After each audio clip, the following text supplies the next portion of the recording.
Olá, eu sou o Adriano Ribeiro e bem-vindos a mais um vídeo do Road to Agility.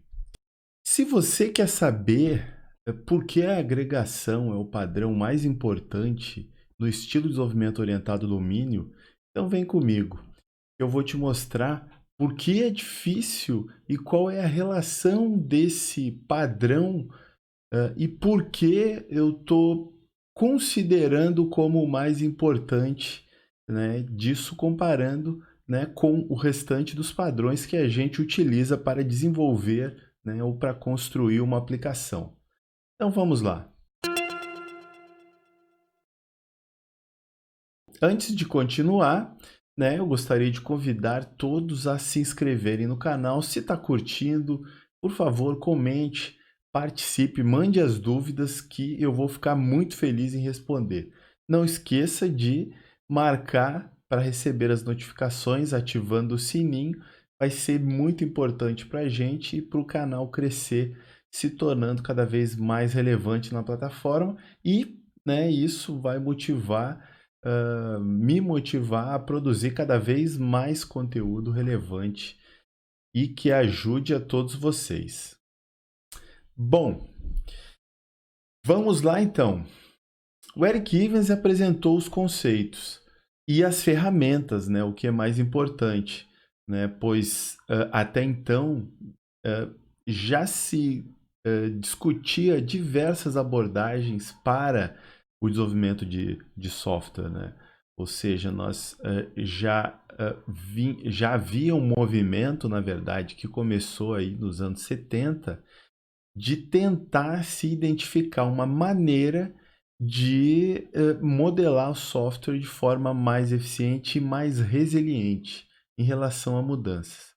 Mas dentro de tudo isso, o Von Vernel e o Alberto Brandolini, mais recentemente, foram os caras que definiram as regras, que apresentaram formas mais objetivas que ajudam a gente diretamente a projetar esse padrão, né? Ou seja, a gente identificar e projetar. Isso é até uma coisa interessante porque a agregação ela não tem uma cara, ela não tem uma estrutura. Ela pura e simplesmente é um agregado, ou seja, ela agrega as operações no seu domínio, né? Então, vamos lá.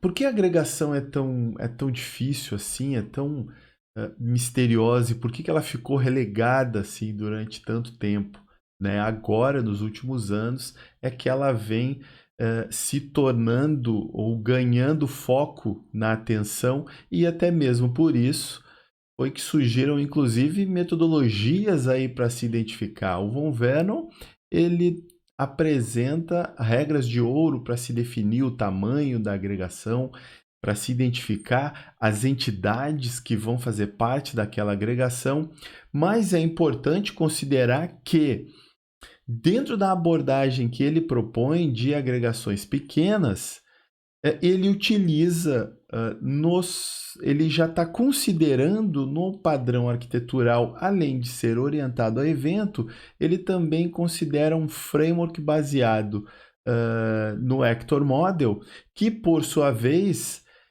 já agrega eventos e possibilita que você trabalhe com entidades como serviço. Então, se você for considerar as regras e você não utiliza um modelo Hector Model baseado em eventos, onde você já tem pequenos serviços, fica um pouco mais difícil de você visualizar e delinear o cluster de entidades que vai fazer parte do seu domínio.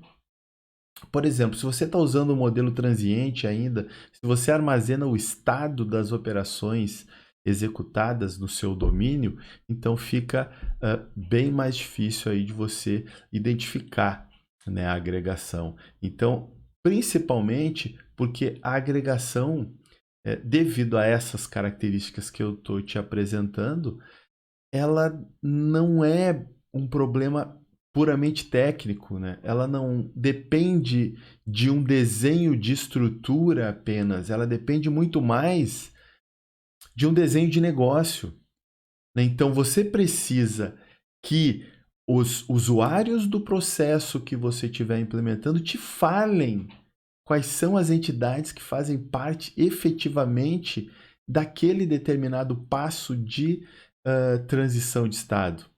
Ou seja, quais são os objetos que têm que estar consistentes no momento que determinada operação vai acontecer. Então, considerando isso, vamos ver aqui o modelo conceitual da agregação. Então tá, dentro da nossa aplicação, a agregação ela vai ficar como a coordenadora e processadora dos sinais que a sua aplicação recebe. Tá, o que são os sinais? Os sinais são as instruções recebidas pelo que eu estou chamando aqui de operador da agregação. Tá, e aí, o que é o operador da agregação, Adriano? Então, o operador da agregação ele pode ser qualquer coisa. Sim, eu tô separando a agregação do restante das ferramentas do DDD, porque eu quero mostrar o papel dela dentro da aplicação como um todo. Então, por isso que eu separei aqui 3 camadas que fazem parte, digamos, de uma aplicação que se utilize de agregação e, mais importante, que utilize todas as formas de comunicação ou de feedback que a agregação te provê. Então, vamos lá. No caso, a agregação, ela recebe uma instrução, ela recebe os parâmetros de um comando, por exemplo, criar, ou alterar, remover, mudar de estado, enfim. Ela recebe parâmetros ou estímulos ou ações e ela devolve feedbacks. Esses feedbacks podem ser os dados da mudança realizada, né, no seu domínio, propriamente dito. Podem ser, essa mudança ela pode ter acionado eventos, ou seja, cada mudança que você opera, por exemplo, vamos considerar um carrinho de compra. Se eu adiciono um item ao meu carrinho, eu preciso atualizar o saldo. Então, eu posso gerar um evento para a agregação de pagamento que está controlando o saldo do meu carrinho, por exemplo. E aí ele atualizar o saldo na tela. Do mesmo jeito, se eu adicionar um produto e esse produto, digamos que no momento que eu estou adicionando, alguém comprou o último, então ele não está mais disponível. No momento que na agregação ele for validar a disponibilidade daquele produto, ele não estará mais. Então eu vou receber, ao invés de um feedback positivo, eu vou receber um feedback negativo com a mensagem de que aquele produto não está mais disponível, né? Então, essas informações, o operador, né, da agregação é que vai utilizar para dar o feedback, seja para um serviço, seja para uma interface ou para o usuário em si, né? Então, para isso, para que ele possa seja guardar os resultados das operações realizadas pela agregação, ele vai precisar de mais 2 camadas, né? No caso, a camada de acesso a dados, seja para ele carregar as informações, porque para operar na agregação, a gente precisa dizer para ela qual é o estado atual dela, né? Então, o operador da agregação ele vai carregar com base nos parâmetros que ele receber na entrada, né, do usuário, por exemplo, eu vou alterar uma agregação, então eu vou consultar na camada de persistência a agregação atual, ou seja, a última modificação nessa agregação, nesse pequeno cluster aí de entidades que compõem a agregação, e vou alimentar. Conforme eu alimento, eu posso operar, ou seja, eu reconstruo a agregação com base no estado que eu tenho, ou eu crio uma agregação nova com base em parâmetros que eu estou recebendo do usuário. Mas quem faz isso é sempre o operador da agregação, não é ela em si que faz. né? Ou seja, ela depende de outros para que ela possa existir, né? Então, isso é interessante, porque aí a gente, assim, fica bem claro o papel da agregação como barreira de consistência mesmo, ou seja, eu só vou alterar entidades específicas e eu só serei criada com base em critérios e parâmetros específicos, né? Então, vamos lá. Visto aqui o papel dela na aplicação, então vamos ver em termos de estrutura. Como eu estava falando, a agregação ela vai agrupar uma série de operações, ou seja, aqui eu estou ilustrando que, né, o verde seriam os parâmetros de entrada da atividade, ou seja, uma interface, né? O operador aqui, o meu usuário, ele gera um comando. Esse comando ele vai gerar o evento de saída, como por exemplo o resultado da ação desejada, né? A caixinha azul seria a ação enviada para a agregação, e a agregação ela vai, digamos, consumir aqui até, vou fazer uma alteração, por exemplo, aqui, ó, aqui outras operações para compatibilizar aqui, alterar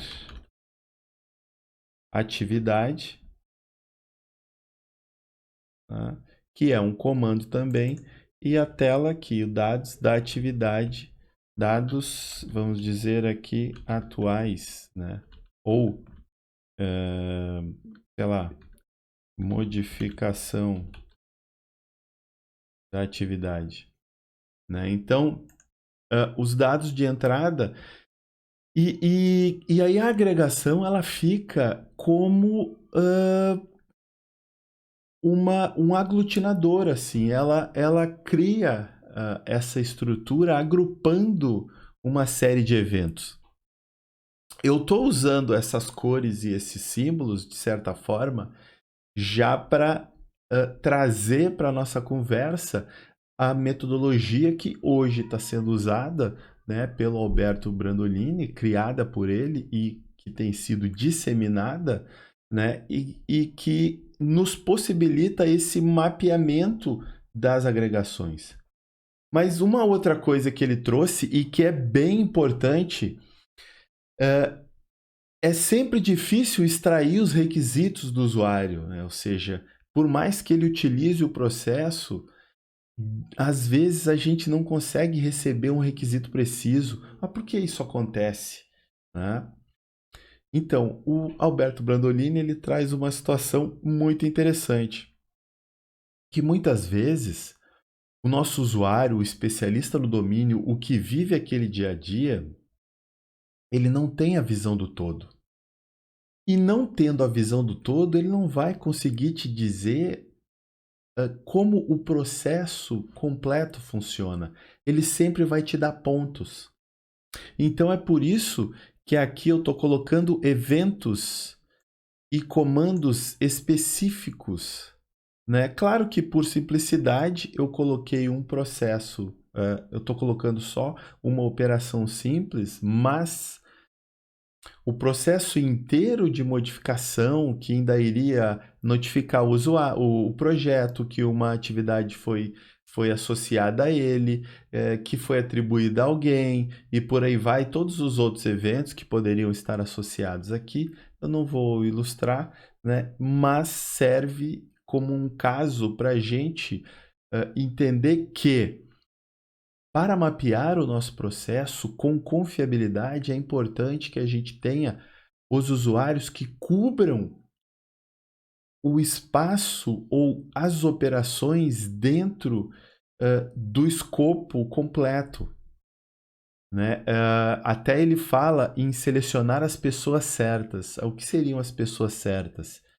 Seriam as pessoas chaves dentro de cada etapa do processo, que de maneira que uma cubra o limite de visão da outra.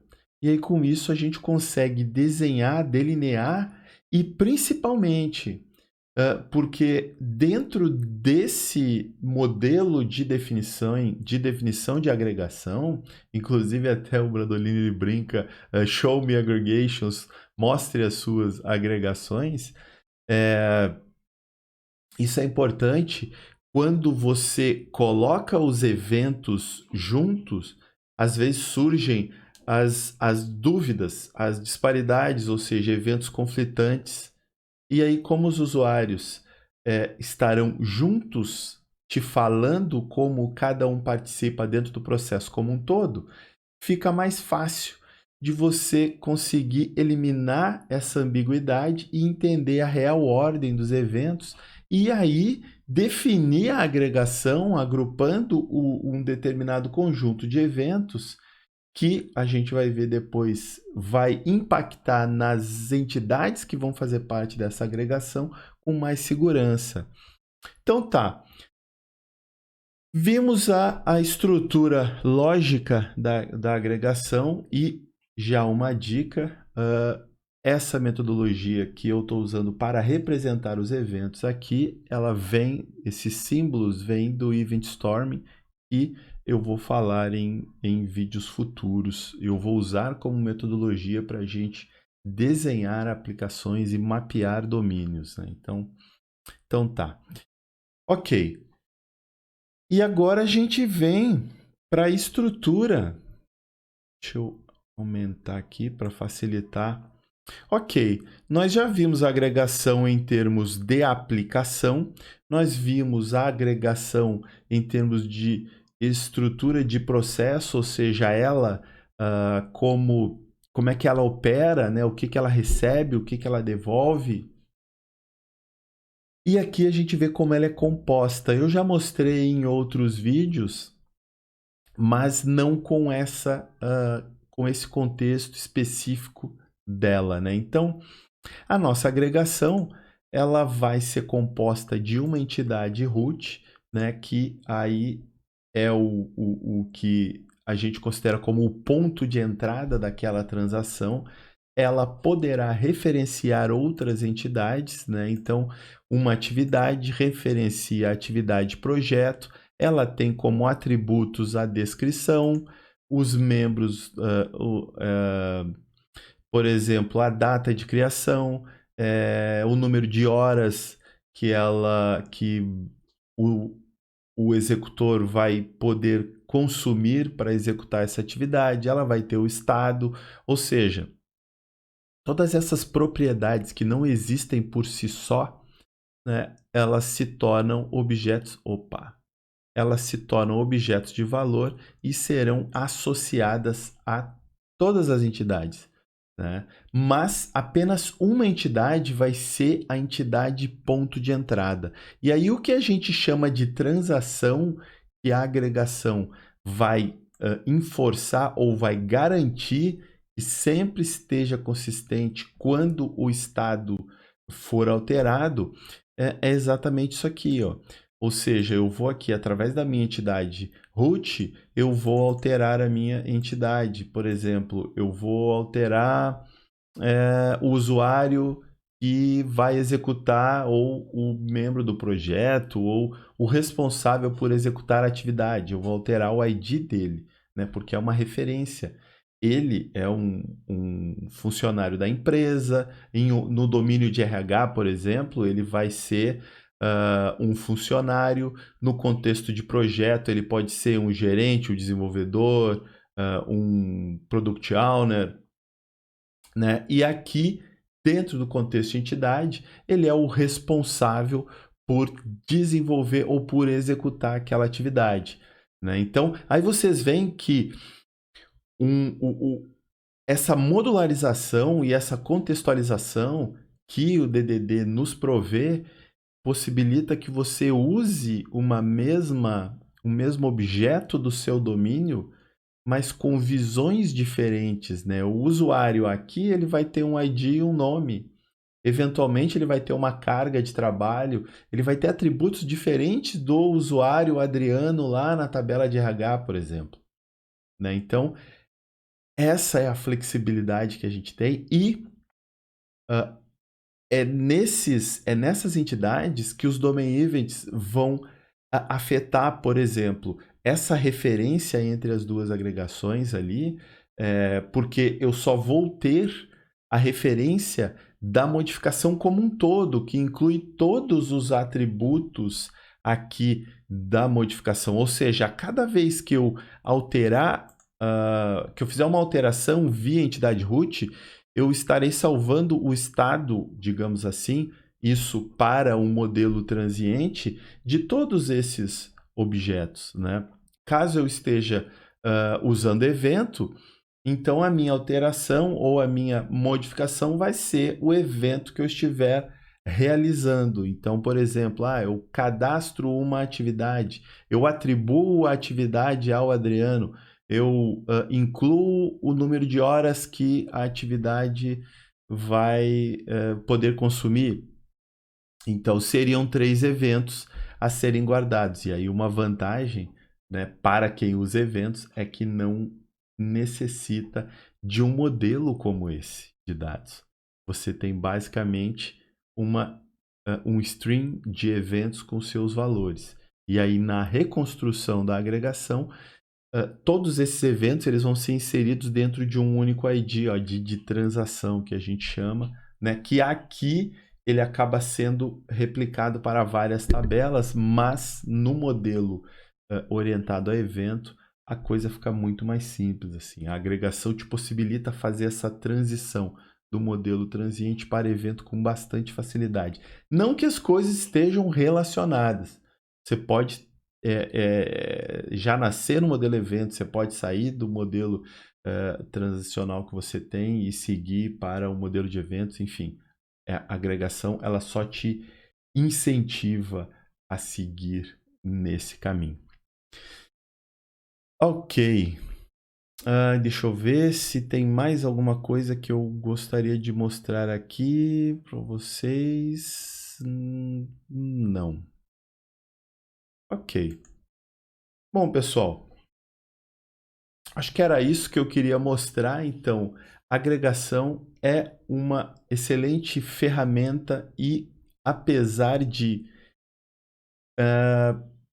ter sido mais complexo de se mapear a agregação, Alberto Brandolini e Von Vernon, eles nos apresentam ferramentas bem interessantes e, principalmente, o Alberto Brandolini com o problema dos silos de usuários que são isolados e que não têm a confiança ou a visão do todo que a gente precisa. Então, assim, com base nessas informações, eu espero que vocês, a partir de hoje, estejam aí mais confiantes e tenham uma visão mais clara de como definir as agregações de vocês. Então, tá bom, pessoal, e até a próxima.